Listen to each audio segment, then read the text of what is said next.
अस्सलाम वालेकुम, आप देख रहे हैं स्पोर्ट्स बस और मैं हूं लुकमान अली। पाकिस्तान और बांग्लादेश के दरमियान दूसरा टेस्ट मैच जारी है।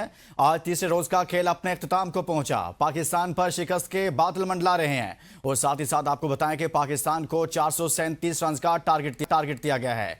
वो पाकिस्तानी टीम जिसने पहले टेस्ट मैच में जिसको शिकस्त का सामना करना पड़ा, और इसके साथ साथ अभी तक 3 रोज का खेल मुकम्मल हो चुका है। इन 3 रोज में से कोई एक दिन भी, कोई एक सेशन भी, कोई एक लम्हा भी, कोई एक ओवर भी, कोई एक ऐसा लम्हा नहीं आया कि मैच पाकिस्तान के हक में जा रहा हो। पाकिस्तान मुसलसल नाकामियों से दो चार हो रहा है। क्या पाकिस्तान दूसरा टेस्ट मैच भी पाकिस्तान को शिकस्त होगी या फिर कोई मौजज़ा होगा? वो पाकिस्तान क्रिकेट टीम जिसने 23-24 साल बांग्लादेश को एक भी टेस्ट मैच नहीं जीतने दिया, वो बांग्लादेश की टीम पाकिस्तान को एक के बाद दूसरी सीरीज हराने के दहाने पर पहुंचा चुकी है। इस कारकर्दगी पर बात करेंगे। हमारे साथ मौजूद हैं स्पोर्ट्स एनालिस्ट हाफिज इमरान साहब। हाफिज साहब, बहुत बहुत शुक्रिया। हाफिज साहब, ये क्या हुआ? 437 रन का टारगेट। पहला सवाल तो मेरा ये है, क्या पाकिस्तान टीम ये टारगेट हासिल कर पाएगी? कुछ जीत के चांसेस हैं?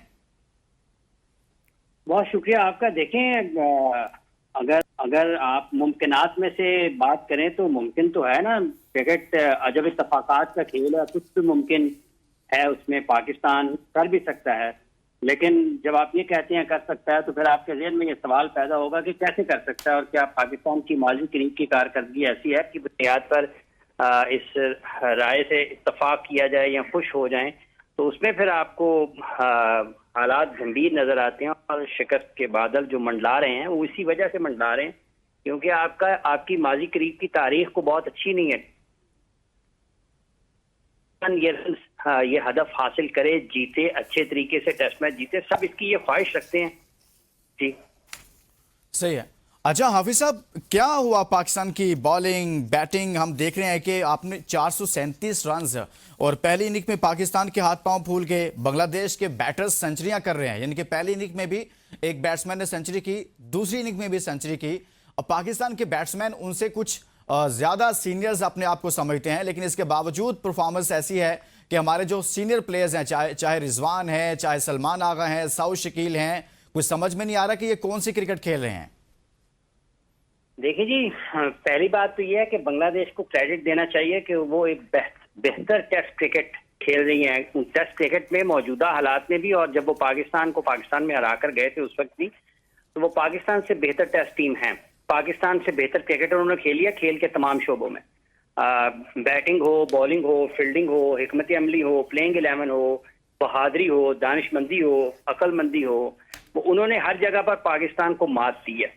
इसमें तो कोई दूसरी चीज नहीं है। ना आपके पास बॉलर्स हैं, ना आपके पास बैटर्स हैं, ना आपके पास स्पिनर्स हैं, ना आपके पास वो खिलाड़ी हैं, ना आपके पास वो हिकमत अमली है, ना आपके पास वो कोचेज हैं।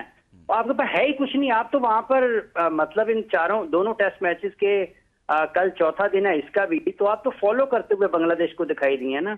उनके सीनियर प्लेयर्स की कारकर्दगी को देख लें, अपने सीनियर प्लेयर्स की कारकर्दगी को देख लें, उनके फास्ट बॉलर्स देख लें, अपने देख लें, उनके स्पिनर्स देख लें, अपने स्पिनर्स देख लें, उनका कोचिंग स्टाफ देख लें, अपना देख लें, उनकी हिकमत अमली देख लें, अपनी हिकमत अमली देख लें। तो हाँ, ये तो ऐसे वो पिच देखने पहुंचे हुए थे जैसे को पता नहीं वो तेल निकल रहा है वहां से, और सारे पहुंचे हुए हैं उसका नजारा करने के लिए। इतना मतलब है कि ये बड़ी तंजी और मजाहिया बातें हैं, लेकिन ये बंदा तकलीफ में कर जाता है इस किस्म की।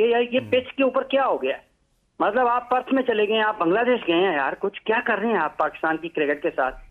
तो ये अफसोसनाक सूरत हाल है। ये मतलब जैसे आप कह रहे हैं कि ना हमारे पास बैट्समैन है टेस्ट क्रिकेट के म्यार पर पूरा उतरने वाले, ना हमारे पास बॉलर्स हैं, ना कैप्टन उस तरह से परफॉर्म कर पा रहे, इनफरादी परफॉर्मेंस भी बतौर कैप्टन भी अच्छा परफॉर्म नहीं कर पा रहे।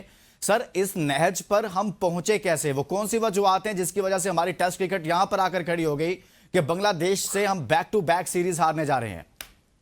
लुकमान साहब, ये टेस्ट क्रिकेट नहीं, पाकिस्तान की क्रिकेट इस सतह पर आई हुई है। कौन जिम्मेदार है ना? ये 2018 से जो पाकिस्तान की क्रिकेट में तमाशा शुरू हुआ है, बिलखुसूस आज, अब अगर टेस्ट मैच को साइड पर रख दे, आपने टेस्ट क्रिकेट की बात की है, सिर्फ टेस्ट क्रिकेट नहीं है, पाकिस्तान का वनडे क्रिकेट में क्या हाल है, पाकिस्तान का T20 क्रिकेट में क्या हाल है, कितने प्लेयर्स आपके सिस्टम में आए हैं 2018 के बाद और अब तक उन्होंने सर्वाइव किया हो, स्टे किया हो, पाकिस्तान के लिए मैचेस जीते हों।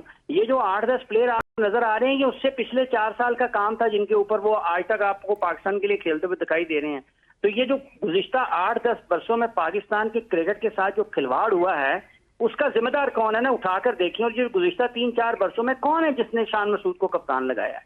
सरफराज को हेड कोच किसने बनाया? माइक हैसन को हेड कोच पाकिस्तान की व्हाइट बॉल का किसने बनाया? आकिब जावेद को हेड कोच और पाकिस्तान की टीम का सिलेक्शन कमेटी का मेंबर या एक गैर एलानिया सिलेक्टर किसने बनाया? ये कौन है जिसने ये सारे फैसले किए हैं पाकिस्तान की क्रिकेट में? वो कौन था सरबराह पाकिस्तान का जब 2024 में पाकिस्तान हारा है, जब 2025 में पाकिस्तान हारा है, तो 2026 में पाकिस्तान हारा था? वो ढूंढे तो सही ना उस बंदे को। कौन शॉट्स खेल रहा है? सारे के सारे फैसले कौन कर रहा है? आपको समझ आ रही है कि पाकिस्तान की क्रिकेट के साथ क्या हो रहा है? आपकी एक अकलौती खेलों में कनेक्टिविटी है दुनिया के साथ, आपने उसको मजाक बनाकर रखा हुआ है। किसी को कुछ फर्क ही नहीं पड़ता, कोई पूछने वाला ही नहीं है ना सर, किसी को फर्क पड़ता ही नहीं है।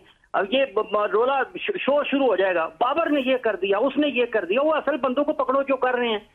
बाबर कर रहा है तो भाई बाहर निकाले, नया ले आए उसकी जगह पे। आप में जान है इतनी?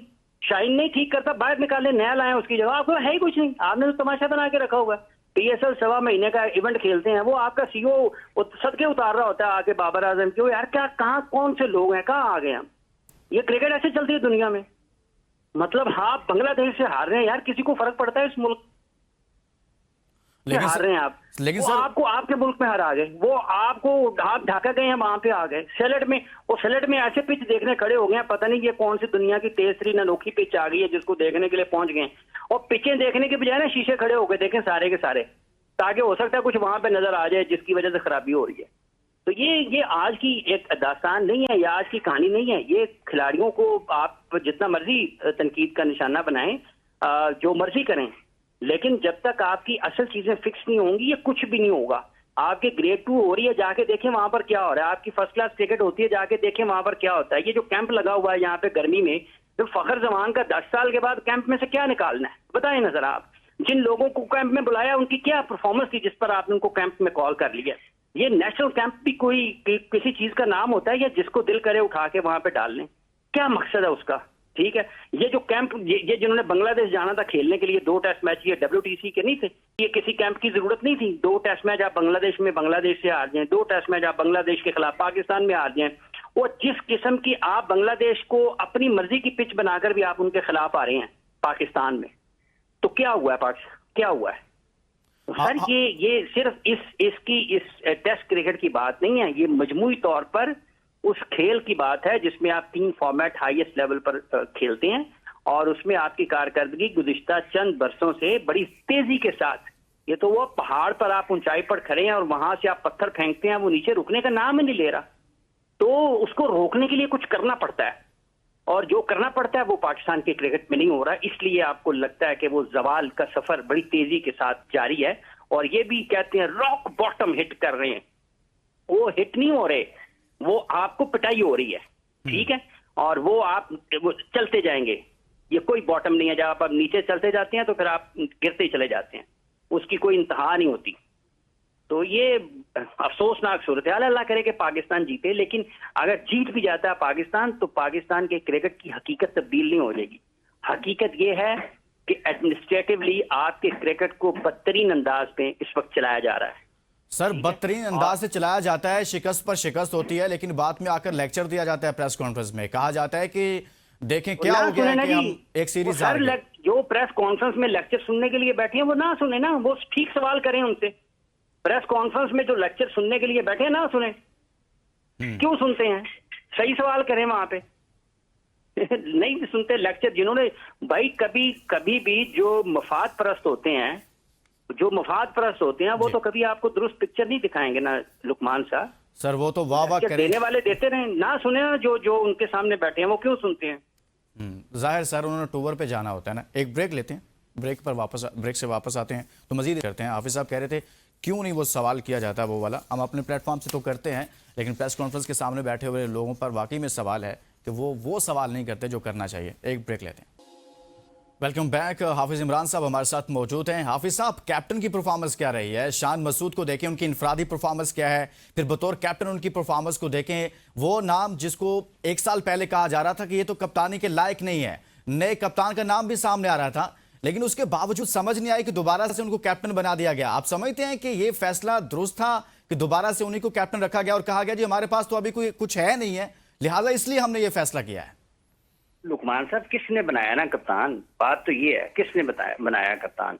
जिम्मेदार तो वो है ना। कितने टेस्ट मैचेस पाकिस्तान हार गया शान की कप्तानी में? 15 में से 11 मैचेस मेरा ख्याल है कि पाकिस्तान को बिल्कुल। नाकामी का सामना करना पड़ा है। आप कह रहे हैं कि उसकी टीम में जगह नहीं बनती। सलमान अली आगा को किसने T20 का कप्तान बनाया? उसकी T20 टीम में जगह नहीं बनती है। शाहीन अफरीदी को किसने वनडे टीम का कप्तान बनाया? तो आपके सारे के सारे फैसले एक दूसरे से, आपकी सोच से, आपके मुतसादम है। जो उसकी रियलिटी है उससे मुतसादम है आपके। मतलब एक शख्स की टीम में जगह नहीं बनती, वो कप्तान कैसे बन जाता है? कप्तान के लिए बुनियादी शर्त ये होती है कि उसकी टीम में जगह होनी चाहिए, वो परफॉर्मर होना चाहिए, उसको सबसे नुमाया और सबसे बेहतर खिलाड़ी होना चाहिए। यहाँ पर क्या है? क्या है? किसने बनाया ना कप्तान? तो कौन, मतलब अगर पाकिस्तान 11 टेस्ट मैचेस हार गया है तो क्या फर्क पड़ा है? तो जिन जिन लोगों ने बनाया कप्तान, उनसे सवाल होना चाहिए ना। अगर कप्तान, अगर फर्ज कर लें शान को बदल देंगे तो क्या पाकिस्तान की क्रिकेट ठीक हो जाएगी? कैसे ठीक हो जाएगी? बाबर कप्तान था, क्या हुआ पाकिस्तान टीम के साथ? बाबर को आपने कप्तानी से हटाया, शाहीन को 5 मैचेस के लिए T20 का कप्तान बनाया, उससे हटा दिया। उसके बाद आपने बाबर को दोबारा बनाया, फिर आपने हटा दिया। रिजवान को बनाया, रिजवान को हटा दिया, ठीक है। उसके बाद आपने शान मसूद को कप्तान शान मसूद को कप्तान बना दिया। आज तक पाकिस्तान हार रहा है। तो कप्तान की तब्दीली मसले का हल थोड़ा। T20 टीम में आपने उसको, बाबर को हटा के सलमान अली आगा को बना दिया कप्तान पाकिस्तान की टीम का। हाफिज साहब, आपकी बात से तासुर ये मिल रहा है कि आप कह रहे हैं खिलाड़ी जिम्मेदार नहीं है, कैप्टन उतना जिम्मेदार नहीं। नहीं कह रहा ना, ये तो तासुर आपने अपनी तरफ से निकाल लिया। लेकिन आप चलें, मैं क्लियर कर देता हूं, चलें ठीक है, लेकिन आप कह रहे हैं कि सिस्टम जिम्मेदार है। लेकिन अगर मैं ये कह रहा हूं जनाब, बात यह है कि पाकिस्तान की टीम अगर बुरा खेल रही है, ना आपके पास बॉलर्स हैं, ना बेहतर बैटर्स हैं, ना विकेट कीपर है, ना स्पिनर्स हैं, तो ये खिलाड़ी है ना। और ये जो खेल रहे हैं, अगर ये इतने अच्छे होते तो बांग्लादेश के खिलाफ हारते। ये एक हिस्सा है, ये उसका एक हिस्सा है। लेकिन जो इनको लेकर आते हैं वो कौन है? जितनी बुरी हालत इस वक्त क्रिकेट की हो चुकी है, पाकिस्तान की क्रिकेट में अगर किसी भी जगह में क्रिकेट को छोड़ दें, किसी भी इदारा ठीक नहीं है, तो उसका जिम्मेदार कौन होगा? उसका सरबराह जिम्मेदार होगा ना, उसके डायरेक्टर्स उसके जिम्मेदार होंगे, जो लोग उसके फैसला साज हैं वो उसकी जिम्मेदारी उन्हीं के ऊपर आयद होती होगी ना, किसी बाहर चलते हुए शख्स के ऊपर तो आयद नहीं होगी ना।